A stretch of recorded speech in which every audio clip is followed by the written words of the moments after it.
É curioso pensar em como, com o passar dos anos, aquilo que um dia parecia quase mítico perdeu boa parte do seu brilho. As cartas lendárias, antes tratadas como verdadeiros tesouros intocáveis do Clash Royale, hoje não despertam o mesmo impacto em todo mundo. E não é preciso ser nenhum veterano para você perceber isso. Basta você olhar para o básico. A galera já nem fica feliz mais quando tira uma carta lendária do baú. É como se o encanto tivesse evaporado, como se aquilo que fazia os nossos olhos brilharem tivesse virado mais algo rotineiro. Antigamente, conseguir uma dessas cartas era praticamente um acontecimento, um momento que fazia o coração acelerar. Calma, vem!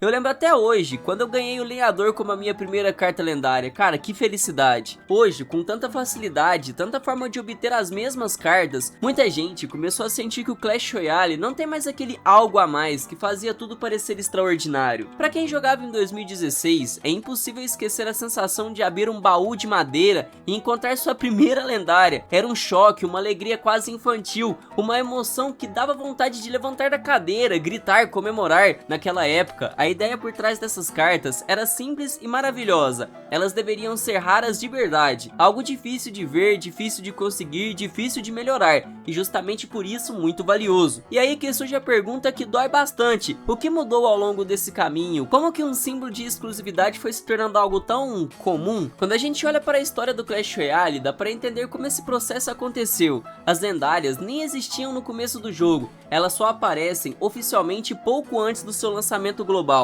no dia 29 de fevereiro de 2016. E diferente de hoje, elas eram pensadas como as cartas que realmente mudam o jogo, coisas únicas, habilidades únicas, interações únicas. Naquela época, essas cartas tinham um limite de nível bem mais baixo, só iam até o nível 6. E ainda assim, evoluir elas era um sofrimento. Não era 20 cartas que você precisava para upar, amigão, você precisava de 50 fucking cartas lendárias. Isso fazia com que o preço para maximizar uma lendária fosse absurdo, tipo um investimento que só os mais dedicados, ou então os mais doentes mentais, tinham coragem de fazer. Mas quando finalmente conseguia, amigo, valia a pena. Uma princesa maximizada era tão forte que nem mesmo as flechas do nível máximo conseguiam matar ela. Era injusto? Porra, pra caralho. Mas era exatamente essa injustiça que fazia a carta parecer especial, poderosa e diferente do normal. Vale ressaltar que tudo isso acontecia em uma época que não existia o passe royale, não existia livro dos livros, não existia esse monte de recurso que hoje facilita a vida de qualquer jogador. Se você queria uma carta lendária, você tinha que conquistar na marra, baú por baú, tentativa por tentativa. E quem viveu aquilo sabe, cara, era muito difícil.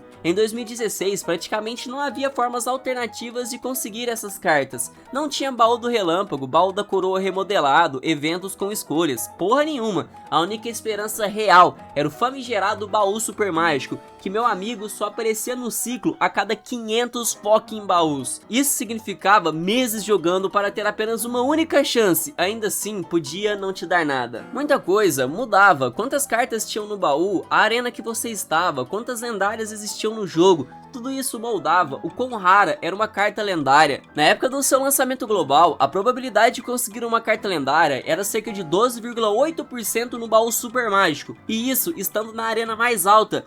E ainda tinha um detalhe cruel: para você levar uma lendária do nível 1 até o nível máximo, você precisava de 86 cópias da mesma carta. Falando em um cálculo básico, vamos imaginar que lá em 2016, alguém quisesse simplesmente gemar todas as lendárias pro nível máximo, comprando apenas pacotes de $100 de dinheiro. Eram os que davam mais vantagem na época, cada dólar equivalia a mais ou menos 140 gemas, cada baú super mágico custava 4.600 fucking gemas, ou seja, cerca de $33 por tentativa. Trazendo para o real hoje, seria em média uns 150, 160 reais por tentativa. Só por esse número dá pra você entender que a palavra lendária realmente não era só uma figura de linguagem. Se cada baú super mágico tinha apenas 12% de chance de te dar uma carta desse tipo, imagina o tanto de dinheiro que você ia precisar gastar e queimar para isso. Em média, era como você gastar mais de $250 por uma única lendária, que no caso, traduzindo para hoje, seria R$1.200. Agora multiplica isso pela quantidade necessária para levar a carta até o nível máximo,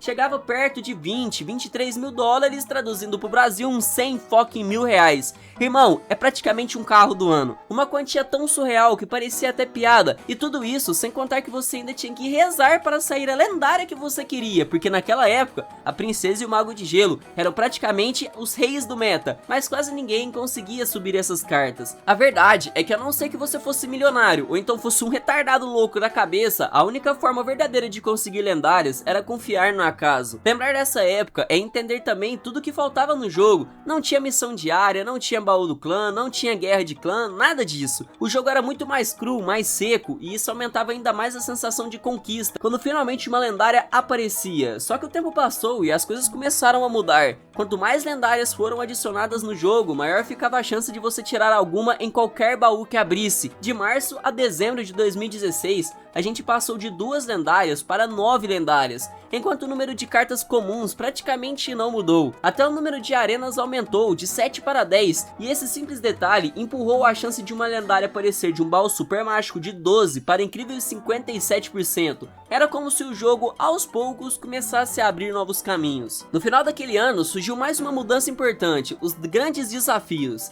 E mesmo que fosse um sofrimento gigantesco você conseguir fazer alguma vitória, a recompensa era tentadora. Um baú desse desafio tinha quase 30% de chance de você ganhar uma lendária, custando apenas 100 gemas para você participar. Se você fosse bom o suficiente para sempre alcançar essas 12 vitórias, o que já era um grande feito, pagaria menos de 400 gemas por lendária. Comparando com as mais de 8 mil gemas necessárias nos baús super mágicos, isso, meu amigo, parece quase um bug do jogo. E logo depois veio o famoso baú lendário, que por 500 gemas você garantia uma carta lendária. Hoje, isso parece um troco de pão, só que naquela época foi uma revolução. Só que existiu um detalhe específico, um acontecimento que mudou completamente o valor simbólico das cartas. E foi algo tão simples que muita gente nem percebeu na hora o impacto da mudança. Quando você chegava na arena lendária, a última arena do jogo, certas lendárias começaram a aparecer de vez em quando na loja por 40 mil de ouro. E meu amigo, 40 mil de ouro naquela época era uma quantia quase inimaginável, já que não existiam os baús de ouro que a gente vê hoje.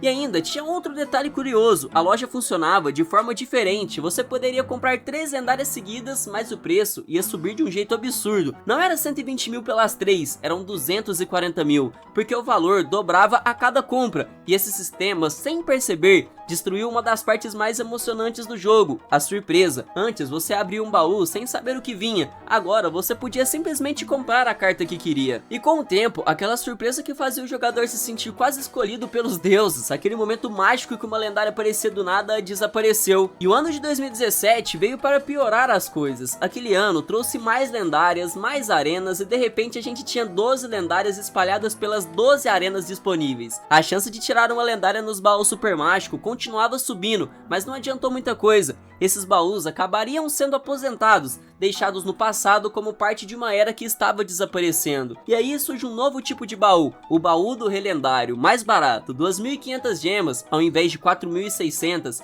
e ainda garantindo uma lendária com direito à escolha entre 2 opções. Era como se o jogo estivesse falando pra você: relaxa amigão, agora é mais fácil. A partir daí, maximizar lendárias comprando somente esses novos baús saía por uns 40 e poucos dólares cada, algo que infinitamente era mais acessível do que antes. E se você quisesse upar lendárias utilizando apenas baús lendários, gastava menos de 20 dólares por carta, o que se tornou a forma mais barata de completar a coleção. O único problema, o baú lendário não aparecia o tempo todo, não dava para farmar sempre que você quisesse, mas mesmo assim era evidente, 2017 oferecia mais caminhos para conseguir lendárias do que qualquer outro ano do jogo. Foi aí também que 2 mudanças enormes chegaram, as ligas e as missões. Ao bater 4 mil troféus, o jogador entrava na primeira liga e conforme ele ia subindo, ganhava um baú no fim da temporada, o baú da escolha, que melhorava de acordo com seu desempenho. Era uma recompensa legal, mas como vinha todo mês, perdeu aquele peso de item raro. Para completar a Avalanche, eventos especiais apareciam o tempo todo, muitos deles entregando cartas lendárias como recompensa final.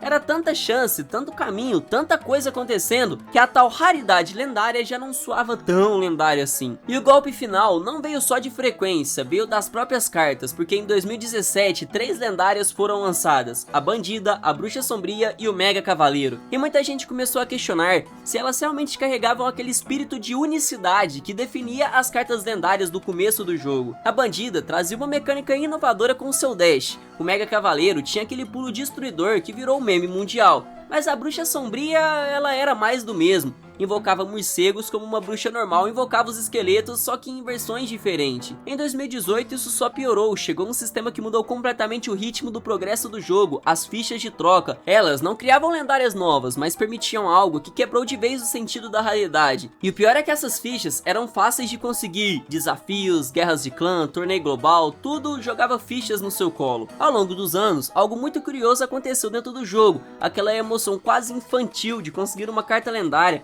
aquela sensação de pura sorte, conquista, de cara, meu Deus, finalmente veio o Mago Elétrico, simplesmente desapareceu. E o mais doido é que isso não aconteceu de uma única vez, foi um processo devagar, silencioso, onde cada atualização tirava um pedacinho desse brilho. A coisa ficou ainda mais escancarada em 2019, quando o Passe Royale chegou, chutando a porta. E olha, por 25 dólares naquela época, você ganhava tanta vantagem que sem perceber, toda a estrutura do jogo mudou. Era item pra todo lado, progresso acelerado, lendária brotando de tudo quanto é buraco. Em 2020, as guerras de Clã 2 trouxeram a garantia de lendárias para qualquer clã que ficasse em primeiro lugar, e aí chega 2021. O ano foi simplesmente o divisor de águas da desvalorização. Os itens mágicos, especialmente os livros das lendárias e o famigerado livro dos livros, quebraram tudo de vez. Um único livro permitia completar 20 lendárias de uma só vez, e depois ainda colocaram isso à venda por 2.500 gemas. Em 2022 vieram os campeões, depois mais 4 lendárias, depois mais arena nova, torre especial lendária como as facas e o cozinheiro. E aí, como cereja do bolo, chegaram os Star Drops. Hoje, a quantidade de lendárias no jogo quase alcança a das outras raridades, e existem tantos baús que garantem lendárias que qualquer jogador, literalmente qualquer um, consegue encher a coleção em pouco tempo. Mas aqui existe uma dualidade importante, é fácil criticar e dizer que o jogo perdeu valor, perdeu magia, perdeu raridade, só que olhando para outra perspectiva, dá para entender que a Supercell tentou fazer, facilitar o progresso da maioria dos jogadores, evitar que o jogo ficasse sufocante, completamente pay to win. Se existissem 20 lendárias com a mesma raridade em 2016, seria impossível competir sem gastar valor absurdo. Jogadores comuns não teriam a menor chance, até quem gasta centenas de dinheiros teria dificuldades reais para se manter nas arenas mais altas. Então sim, existe um lado positivo nessa democratização. Mesmo assim, é triste ver que a lendária perdeu aquela aura de algo realmente especial. E aí eu deixo uma pergunta pra você, o que você acha disso tudo? É melhor ter lendárias acessíveis para que todo mundo evolua sem sofrimento? Ou elas deveriam continuar sendo raras, difíceis, míticas, para que cada conquista fosse memorável? Eu sinceramente fico dividido, entendo o lado prático, mas sinto falta daquele tempo em que ver uma carta dourada brilhando era quase um evento. E esse foi o vídeo de hoje, se você curtiu deixa o like e inscreva-se no canal, um abraço e até o próximo vídeo.